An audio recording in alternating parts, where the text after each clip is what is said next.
요한복음 20장 19절부터 31절 말씀 보겠습니다.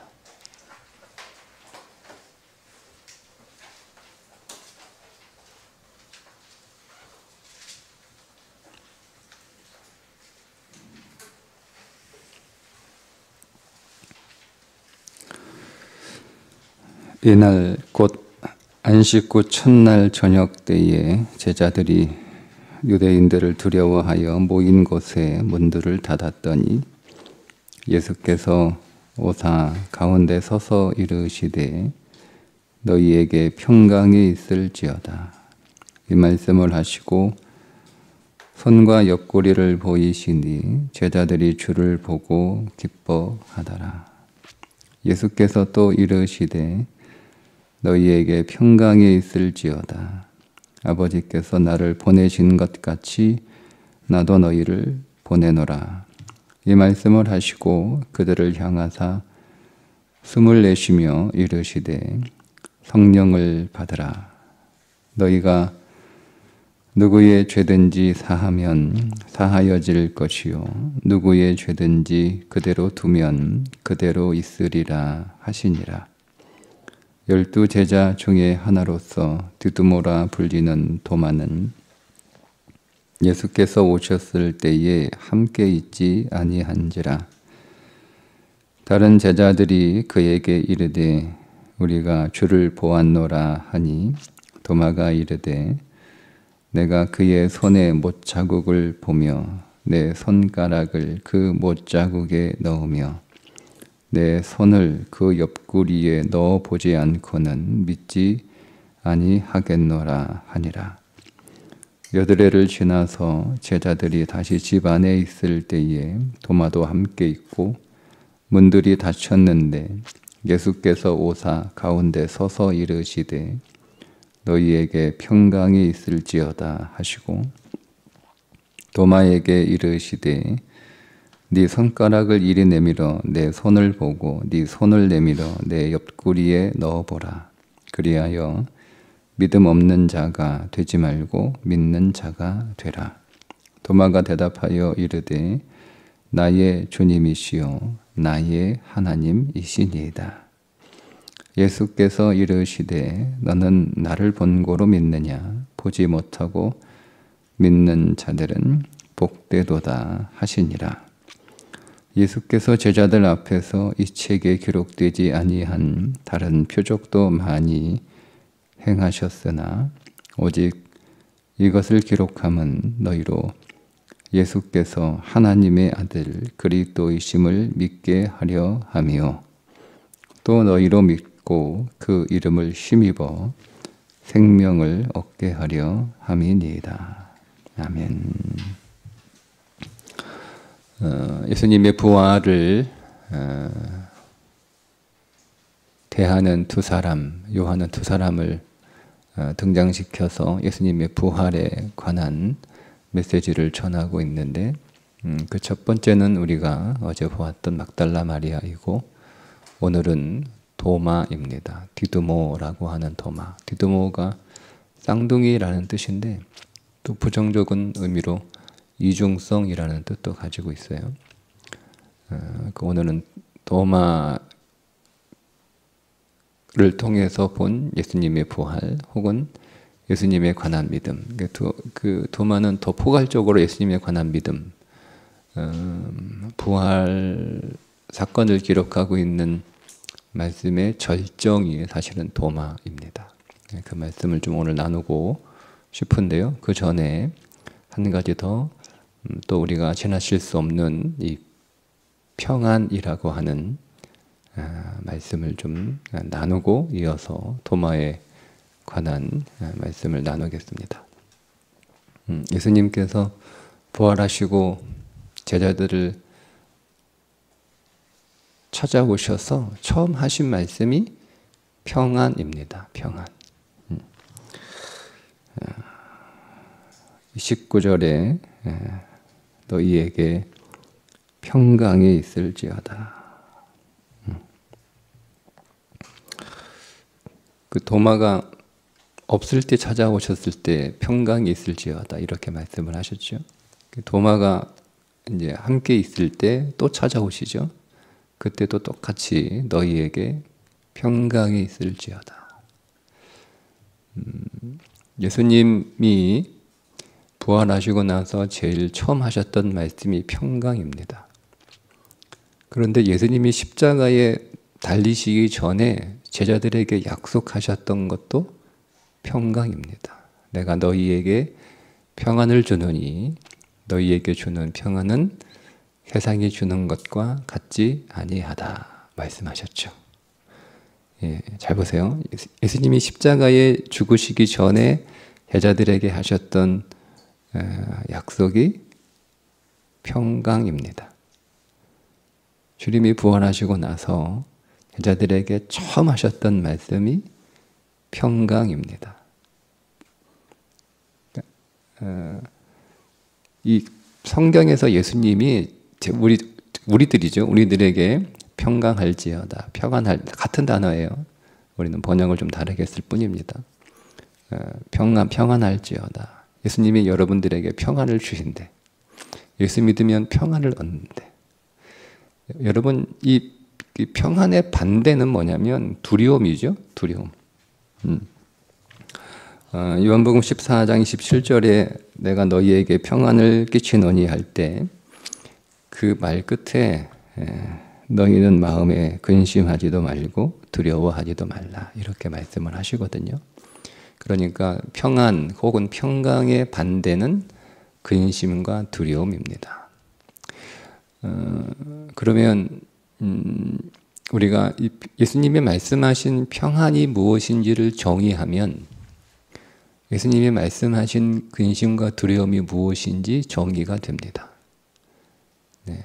그러니까 여러분 성경에 나오는 단어들은 그냥 철학적 어떤 개념으로 단어를 이해하시면 성경이 왜곡될 수 있습니다. 자, 여러분 평안하십니까?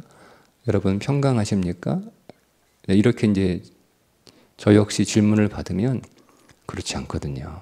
근심도 있고 두려움도 있고 걱정도 있고 염려도 있고 그렇죠. 예수님이 나한테 평안을 주신다고 했는데 그럼 왜 나한테는 예수님이 주신 약속하신 그 평안이 없을까? 이렇게 이제 고민이 되는 거죠. 또 혼란스럽기도 하고 내가 믿음이 적어서 그런가? 믿음이 약해서 그런가? 뭐 이런저런 그 생각들을 하게 됩니다. 근데 그 이유 가운데 하나가 내가 개념하고 있는 즉 제가 정의하고 있는 평안이 예수님이 정의하고 있는 평안과 다를 수 있다는 거죠. 예수님께서 제가 십자가에 달리시기 전에 평안을 말씀하시고 부활하시고 나서 제일 처음 하신 말씀이 평안이라고 말씀을 드린 이유는 그것을 통해서 예수님이 말씀하신 평안이 무엇인지를 정의할 수 있기 때문에 그렇습니다. 십자가와 부활의 사건의 공통점이 하나 있습니다. 왜 예수님이 십자가에서 죽으시고 부활하셨는가에 대해서 우리 입장에서 해석하지 않고 하나님의 입장에 하나님이 예수님을 십자가에 죽이시고 하나님의 예수님을 무덤에서 부활하게 하신 그 관점에서 보면 우리를 예수님에게 넣어서 예수님과 함께 우리를 죽이셔야 되고 우리를 예수님 안에 넣어서 예수님과 함께 우리를 부활하여 새 사람으로 만드셔야 되는 거죠. 그것을 성경에서 아주 중요한 한 단어로 정의하는데 예수님이 또 바울이 우리와 하나님을 화목해 하시려고 이렇게 그러니까 하나님하고 우리하고 화목하게 되려고 화목해 하시려고 그러니까 우리는 하나님과 우리 원수가 하나님이 우리의 원수잖아요. 그리고 우리는 하나님 원수처럼 대하고 그게 죄의 결과이고 나타난 현상들인데 그런데 하나님이 우리와 화목하기 위해서 예수 그리스도를 죽이셔야 됩니다. 그죠? 왜냐하면 우리가 죽어야 우리의 죄 문제가 해결되기 때문에 우리도 예수님과 함께 죽어야 되는 거죠. 그래서 예수님이 십자가에 죽으심으로 우리의 죄가 끝나니까 우리는 하나님과 더 이상 원수가 아니라 화목한 관계가 되는 거예요. 그걸 평강이라고 부릅니다. 성경은.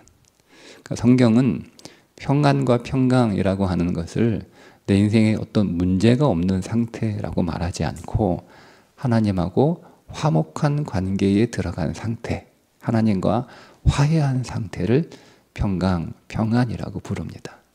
그러니까 우리가 왜 자꾸 불안하고 염려하냐면 우리는 그냥 우리 인생 안에 문제가 없는 것을 평안이라고 생각하기 때문에 그런 거예요. 여러분 이 성경이 말씀하고 있는 평안이라는 개념을 여러분 다시 취하셔서 시선을 바꾸셔야 되는 거예요. 나는 지금 하나님과 화목하고 하나님과 화해한 상태에 들어가 있음을 여러분들이 믿으신다면 우리의 의 때문에 그런 게 아니죠. 예수 그리스도의 의를 우리에게 주셨기 때문에 그렇습니다. 그분의 의로 인하여 우리는 하나님과 이제 화목한 상태가 되었다라고 하면 우리는 하나님과 평안한, 그러니까 여러분 우리를 가장 불안하게 하는 건 사실은 관계에 불화죠, 그죠?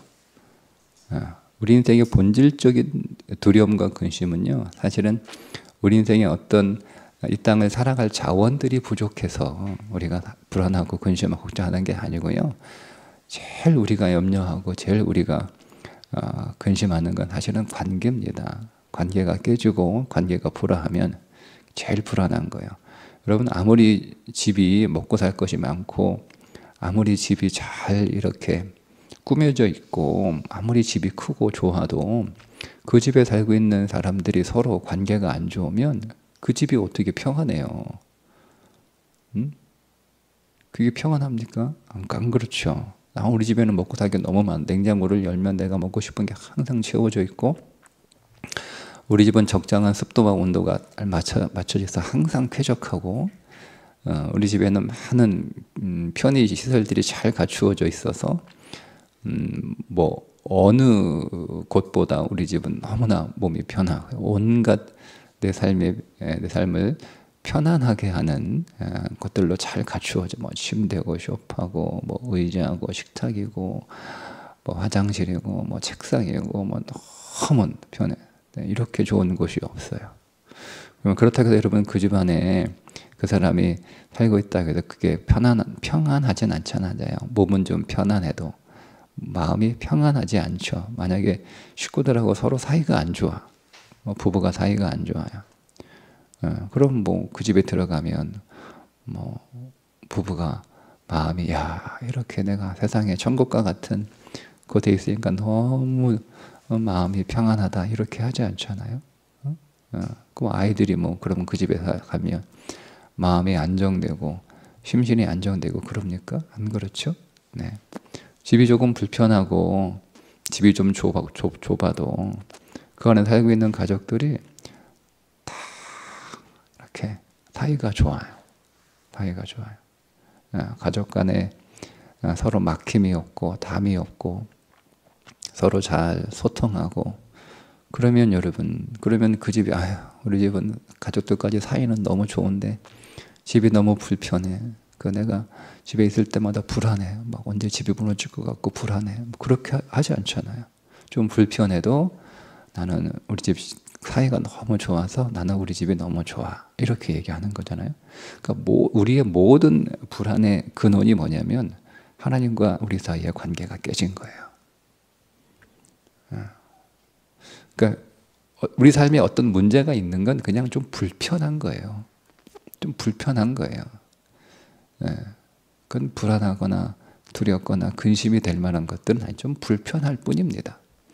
정말 여러분 우리가 근심하고 두려운 그 본래의 본질은 하나님과의 관계가 깨지는 거예요. 그런데 십자가에서 그 하나님과의 관계가 회복이 됐는데 십자가에서만 회복이 되면 안 되고요. 부활을 통해서 우리가 새 창조되어야 그 관계가 계속 유지가 돼야 되는 거예요. 관계가 회복이 됐어요. 우리가 받을 죄의 사망의 형벌이 예수 그리스도 안에서 죽음으로 그 형벌이 우리 가운데 가해지고 우리가 죽으니까 그 어떤 법도 그 죽은 자에게 효력이 없잖아요. 죽으면 다 끝나요. 그래서 우리 안에 모든 법도 끝나는 거고 우리 안에서 모든 죄도 끝나는 거예요. 다 끝나는 거예요. 그래서 죄로 인하여 하나님과 불화한 상태가 아니라 화목한 상태가 된 건데, 그건 이제 그 정확히 좀 표현하면 불화했다는 것이 끝나는 거죠. 끝나는 거죠. 근데 우리가 그 상태로 있으면 그 평안이 계속 유지가 될 수 없어요. 그러니까 우리는 그리스도 안에서 그리스도의 부활과 함께 재창도, 다시 새로운 피조물로 창조가 돼야 되는 거예요. 그 죄가 없는 자로, 죄가 없는 자로 다시 창조되는, 그게 부활의 사건이에요. 그러니까 그때 우리는 계속 하나님과 계속 이 화목한 상태가 계속 유지가 되는 거죠. 그래서 십자가 전에 부활 이후에 평안을 말씀을 하신 거예요. 평안하지. 내가 너희에게 주는 평안은 세상이 주는 것 같지 아니하니 세상이 줄 수 없는 평안을 내가 너희에게 주노라. 이 평안은 세상이 줄 수 없죠. 여러분, 세상이 줄 수 있는 평안이 있다고 생각하는 거예요. 만약에 우리가 이 평안의 개념을 제가 말씀드린 것처럼 문제 없음으로 우리가 이해하면 세상이 줄 수 있죠. 세상에 돈 줄 수 있죠. 그죠? 세상에 내 병 고쳐줄 수 있죠. 세상에 뭐 우리 직장, 우리 사업 해결해 줄 수 있죠. 해결해 줄 수 있잖아요. 근데 세상에 못하는 게 하나 있어요. 하나님과 우리 사이의 관계는 세상에 해결해 주지 못해요. 어디 가서 해결받을 거예요. 그러니까 이 평안이 본질인데, 하나님과의 관계에서 오는, 화목에서 오는 평안이 본질인데, 그 평안은 세상 어디에서도 구할 수 없다는 거죠. 근데 우리가 이 진리를 깨닫지 못하고 단지 지금 내가 불안한 걸 무엇이 없으므로 결핍이 나의 인생의 불안이라고, 두려움이라고 생각해서 그 문제를 계속 해결하고, 그걸 해결하기 위해서 우리가 교회와 예수님을 찾고 있다라고 한다면 우리는 이 말씀의 진리가 무엇인지 잘 깨닫지 못하는 거예요. 여러분이 두려운 것은 사실은 여러분의 결핍이 아니고 하나님과의 관계 안에서 화목되었음에도 불구하고 그 화목을 누리지 못하기 때문에 불안한 것임을 다시 아셔야 됩니다. 그러니 하나님과 화목하기 위해서 노력하지 마시고 이미 그리스도 안에서 하나님과 우리는 화목하게 되었다라는 것을 믿으시고 적용하시면 되는데, 그게 지식으로 되는 게 아니에요. 무엇으로 됩니까? 평안을 누리게 하는 것은 성령입니다. 그래서 예수님께서 그 요한복음 14장 27절에서 내가 너희에게 평안을 끼치노니 라고 할 때 그 말씀 바로 앞에 26절에 보혜사 성령을 약속하시는 거예요. 성령을 말씀하시고 내가 너희에게 평안을 끼치노니 이렇게 말씀을 하신 거예요. 오늘도 똑같습니다. 오늘도 보세요. 평강이 있을지어다. 그죠? 평강이 있을지어다. 또 두 번 21절에 한 번 더 말씀하시죠. 세 번 말씀하시는데 20절에서 한 번, 21절에서 한 번, 아니 19절에서 한 번, 21절에서 한 번, 그리고 26절에서 한 번. 자, 근데 20절에 평강이 있을지어다. 19절에 21절에 너에게 평강이 있을지어다. 자, 그리고 22절에 뭐 나와요? 성령을 받으라. 그러니까 여러분, 그러니까 우리는 하나님과 불화해서 다시 불화하게 돼서 평강을 누리지 못하는 게 아니라 성령 안에 거하지 않기 때문에, 성령을 받으라는, 이게 좀 우리 번역이 좀 아쉬운데요. 원래 그 의미로 번역을 하면 성령을 인격으로 보고 있어 성령을 받아들일지어다 이 뜻이에요. 성령을 받아들이라는 거예요. 받아들여. 성령을 받아들여. 성령이 우리 안에 거하게 하라 이런 뜻이거든요. 그게 받으라예요. 그럼 나 왜 안 줘요? 나 받고 싶은데 이 뜻이 아니고 이미 주셨어요. 주셨는데 그거를 받아들이라는 거예요. 인격적으로. 성령이 내 안에 거주하시도록 나를 그렇게 하라는 거예요. 그 성령이 우리를 하나님과의 관계를 누리게 하는 거예요. 성령이. 그러니까 여러분이 뭐 노력을 해서 하나님과 사이가 뭐 좋게 하려고 뭐 그렇게 노력할 필요, 그 노력은 주님이 다 하셨다면 십자가에 다 하셨단 말이에요. 그러니까 우리가 더 할 노력은 없어요. 근데 우리가 왜 그 평강을 못 누리느냐? 그러니까 성령 안에 거하지 않기 때문에, 성령이 우리 안에 거하시도록 우리가 받아들이지 않기 때문에 여전히 우리가 육신으로 무언가를 하려고 애를 쓰기 때문에 불안한 것이고 두려운 것이고 한 것이다 하는 것을 요한이 우리들에게 전해주고 있습니다. 자, 그 다음 도마에 대해서 좀 말씀을 드리고 싶은데요. 우리가 도마에 대해서 좀 의심이 아니고 왜곡, 약간 잘 오해하고 있는 것 가운데 하나인데요.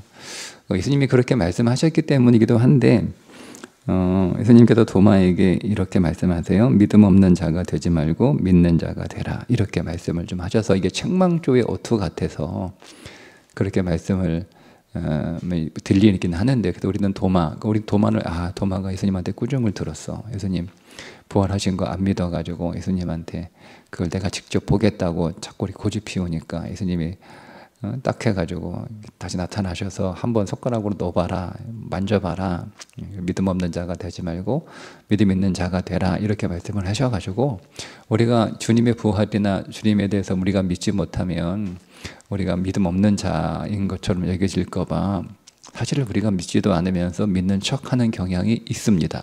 그걸 말씀드리고 싶은 거예요. 여러분, 도마만 의심했습니까? 까놓고 얘기하면, 내가 도마라면 나만 못 믿었어? 막달라 마리아는 믿었어요? 막달라 마리아는 예수님 보고도 못 믿었잖아요. 그분이 동산직인 줄 알고. 그죠? 예수님이 마리아라 이렇게 부르니까 그제서야 선생님? 이렇게 늘 들었던, 자기를 불렀던 그 선생님의 목소리니까 딱 그제서야 깨달은 거지. 아니, 제자들은 뭐 예수님의 부활을 믿었습니까? 무덤이 빈 거 가서 직접 보고도 누가 훔쳐갔나 뭐 싶어가지고 그냥 돌아가고 모여 있는 거 있고, 대책회의 세운 거예요. 쟤들이 모여가지고 큰일 났다, 예수님 시체 없어졌다, 이거 어떻게 된 거냐, 누가 훔쳐간 거냐, 누가 숨긴 거냐, 그러고 있었던 거 아니에요? 못 믿었어요. 도마가 나만 못 믿어? 너희들 다 못 믿었잖아. 나와 너희의 차이가 뭐예요? 그들은 보았고 도마는 보지 못했다는 거예요.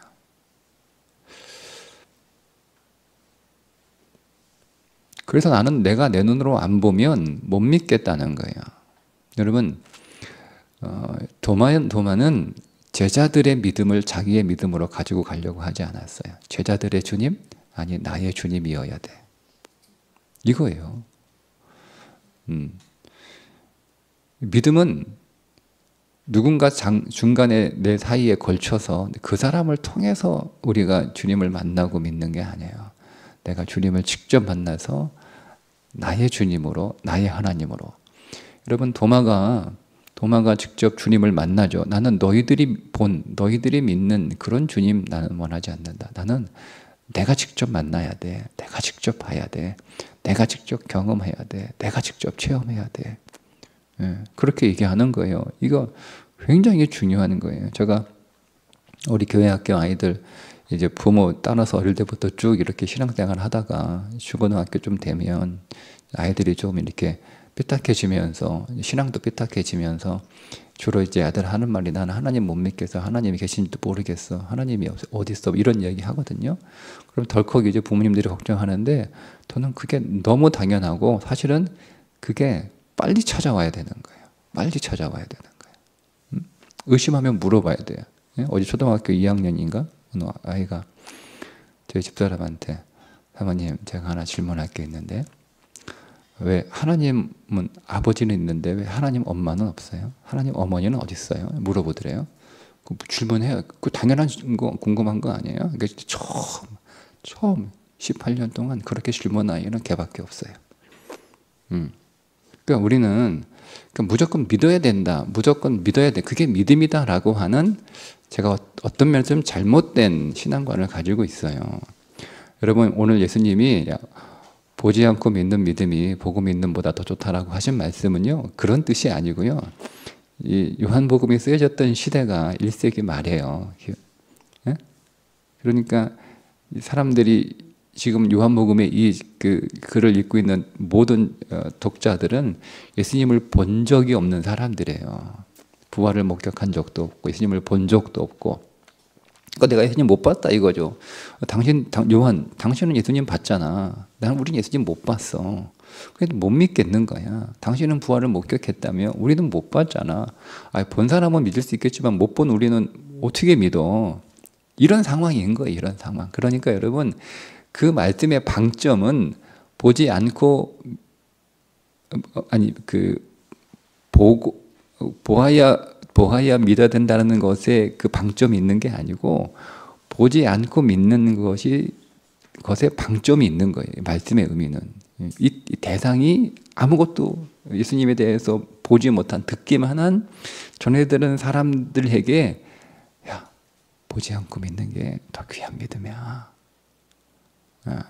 근데 그것을 우리가 전해주고 우리가 가르쳐준 그런 그 믿음이 아니고, 그냥 너희들도 도마처럼 예수님을 인격으로 만나야 되고 경험해야 되고 체험해야 되고, 그래서 너희 하나님으로. 그래서 지금 그 도마가 나의 하나님, 나의 주여라고 할 때 복음서에서 예수님에게 직접적으로 하나님이라고 부른 유일한 사람입니다.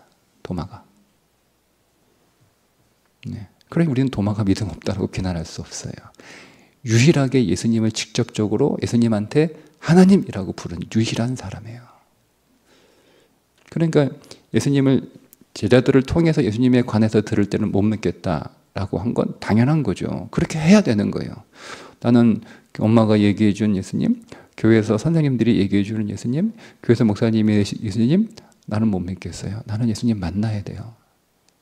나는 예수님 보고 싶어요. 예수님이 경험하고 싶어요. 그 질문이에요. 그러니까 무조건 믿어야 돼. 이렇게 여러분 해버리면, 믿음이 없어서 그런 거야, 더 기도해라, 이렇게 해버리면 그 아이들은 그냥 부모님께 순종하는 마음으로 교회에 나오고 뭐 믿으라고 그러니까 믿어야겠지, 이런 상태에 머물게 되는 거예요.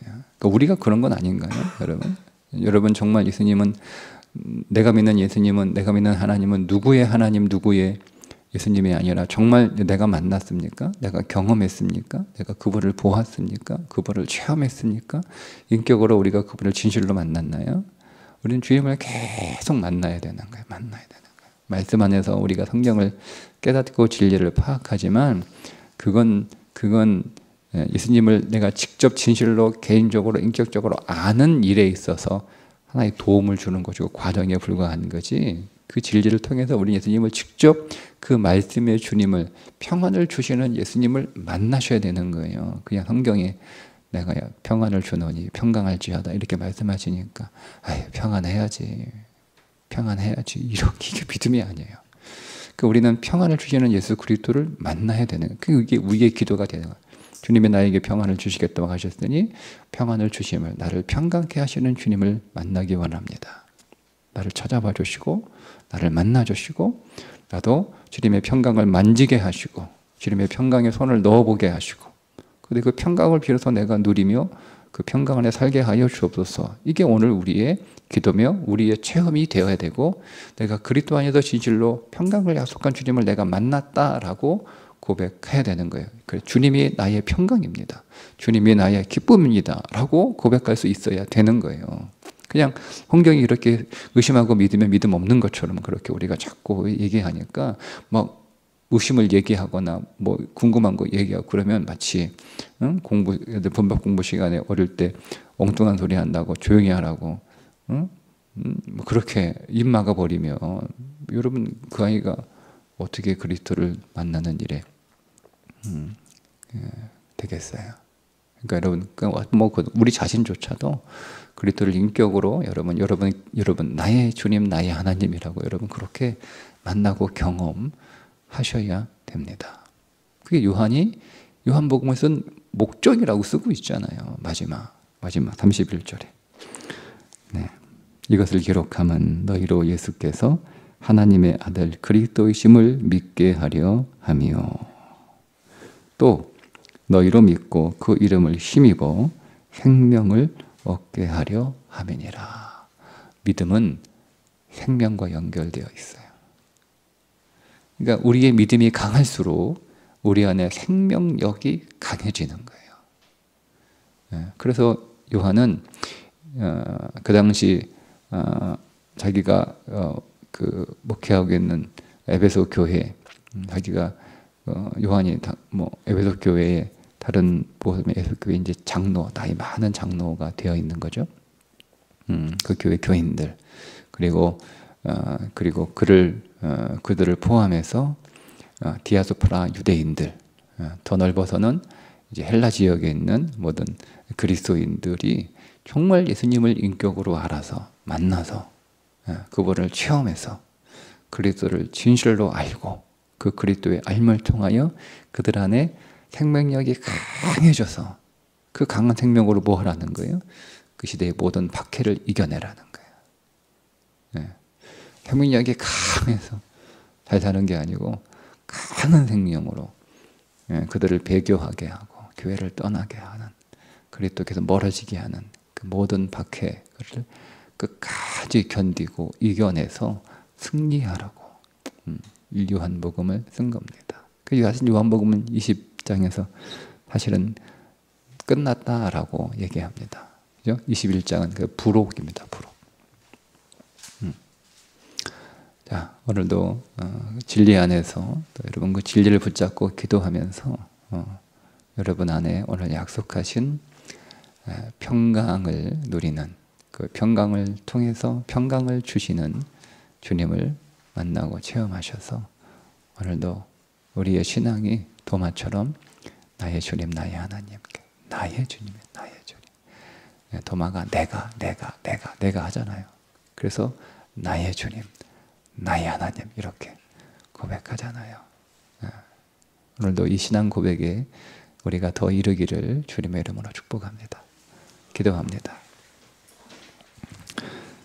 하나님, 오늘 우리가 성령 안에서 주께서 우리에게 선물로 주신 하나님과의 화목, 평강을 더 누리게 하시고, 하나님과 오늘 우리가 평강하게 되었으니, 화목하게 되었으니 하나님과의 관계 안에서 우리의 삶을 다시 보게 해 주옵소서. 주님과 내가 이렇게 화목한데 오늘 우리의 삶의 모든 것들은 오늘 우리의 성장을 위해서, 오늘 우리의 영성을 위해서, 오늘 우리가 천국 시민으로 더 준비되는 일에 필요한 것들로 더 볼 수 있는 믿음으로 우리를 이끌어 주시기를 원합니다. 이 믿음을 통해서 또한 우리가 그리스도를 더 알고 우리가 주님을 나의 주님으로, 나의 하나님으로 고백하는 곳에 더 이르게 하여 주옵소서. 예수님의 이름으로 기도합니다. 아멘.